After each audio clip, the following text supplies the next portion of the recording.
এক এক সময় এক একটা লোক তার একটা স্টাইল তৈরি করে, সেইটা পরে পরবর্তী প্রজন্ম গ্রহণ করে। যেমন ভারতে যখন ওরা রাজনীতি করতো, ব্রিটিশ বিরোধী রাজনীতি, তখন নেহেরু একটা কোট পরতো, তার কোনো দুটো হাত নেই, তাকে একটা নেহেরু কোট বলা হতো। অনেকটা এটা কোটির মতো, যেমন পাঞ্জাবির উপরে পরতো, এটা হচ্ছে নেহেরু কোট। নেহেরু এটা শুরু করেছিল প্রথম। কোটটা তো আগেও ছিল, অনেকেই পরতেন, কিন্তু নেহেরু পরাতে এটা পপুলার হয়ে গেল। আর নেহেরু সারাক্ষণ ওইটা পরতো, যেখানে যে মিটিংয়ে গেছে সে ওই কোটটা পরেছে, ফলে এটাকে নেহেরু কোট বলা হতো। আমাদের যেমন পাকিস্তান হলে কায়েদে আজম ছিলেন, উনি একটা টুপি পরতেন, ওই টুপিটা উনি যেখানেই যেতেন ওই টুপিটাই পরতেন, ফলে কী হলো, এটা জিন্না ক্যাপ, জিন্নার টুপি হয়ে গেল। এমনি এক একটা ব্র্যান্ড মাঝে মাঝে দাঁড়িয়ে যায়।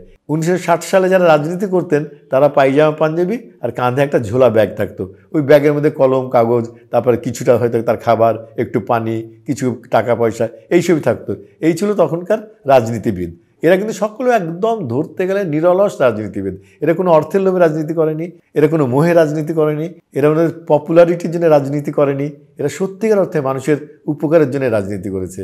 সবাই বলে যে রাজার নীতি রাজনীতি, রাজার নীতি রাজনীতি নয়। রাজা তো নীতি যা নেয়, দেখেছেন তো রাজারা কী ধরনের নীতি নেয়, একে মারো তাকে মারো গুম করো, এটা রাজনীতি নয়। নীতির রাজার রাজনীতি, সকল নীতির ঊর্ধ্বে যে নীতি সেটা হচ্ছে রাজনীতি। আর নীতি যদি না থাকে রাজনীতি হয় না। অনেকেই বলে যে আজকাল লোকেদের তো নীতি নাই, এরা কী রাজনীতি করে। আসলে এরা কী রাজনীতি করে, এরা সবাই পেট নীতি করে, এরা সবাই ব্যক্তি স্বার্থের নীতি করে, এটা রাজনীতি হয় না। যেটা বলছিলাম, এই কোট পরাটা এক একজনের স্টাইলে দাঁড়িয়ে যেত। এখন আমরা কি দেখছি, এক একজন এক একটা কোট পরে।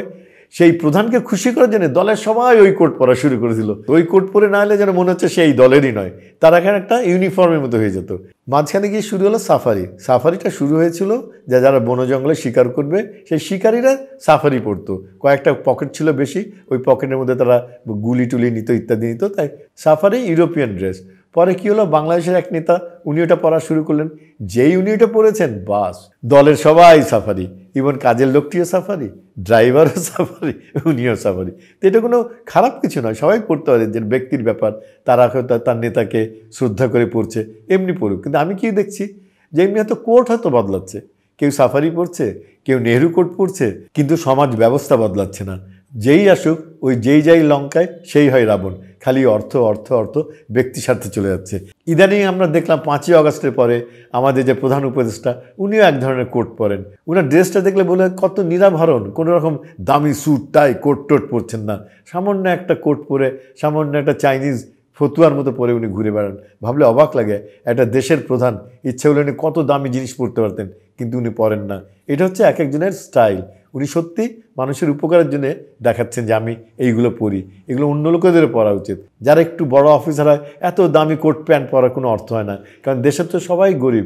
একটা গরিব দেশের লোকের এত দামি জিনিস পরা উচিত নয়। সেই জন্য আমি দেখছি বাংলাদেশে শুধু কোটটাই চেঞ্জ হচ্ছে। এক একজন নেহেরু কোট পরছে, কেউ কোনো সময় সাফারি পরছে, কেউ কোনো সময় আবার নেহেরু কোট পরছে।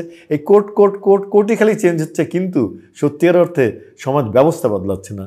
সমাজের যারা পরিচালনা করেন তাদের নৈতিকতা বদলাচ্ছে না, তারা অনৈতিক কাজই করে যাচ্ছে। তার লাভটা কী হচ্ছে, গেলে কোর্টই চেঞ্জ হতে থাকবে।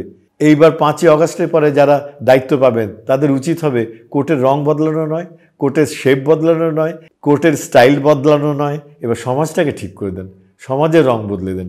এই দুর্নীতিগ্রস্ত চাঁদাবাজি, ঘুষখোর, গুম খুন, হত্যার কোনো বিচার নেই, যেখানে সেখানে চাঁদাবাজি, এইগুলো এবার থামান। এইসব থামিয়ে দিয়ে আপনার দেশটা পরিচালনা করুন। কোট পরুন বা সাফারি পরুন বা খালি গায়ে থাকুন, আমার কোনো আপত্তি নেই, বা আপনি গেঞ্জি পরে দেশ চালান, আমার কোনো আপত্তি নেই, কিন্তু দেশটাকে চালান। এবার আমাদেরকে রেহাই দেন। 54 বছর হয়ে গেল, এখনও আপনারা যদি ব্যক্তি স্বার্থ করতে থাকেন, তাহলে কী লাভটা হচ্ছে? এত লোকের যে প্রাণ গেল, এত মুগ্ধ মারা গেল, এত লোকের প্রাণহানি হলো, এই যে 71-এর যুদ্ধে আমাদের লক্ষ লক্ষ লোক মারা গেলেন, এত মা বোনের সম্ভ্রম নষ্ট হলো, এই সব কিছু দিয়ে কি একটু জনগণতন্ত্র আমরা পেতে পারি না? একটু কি সমাজটাকে সুন্দর করতে পারি না? পৃথিবী কোথায় এগিয়ে যাচ্ছে, আর আপনারা আজকে কোথায় নিজেরা হানাহানি করছে?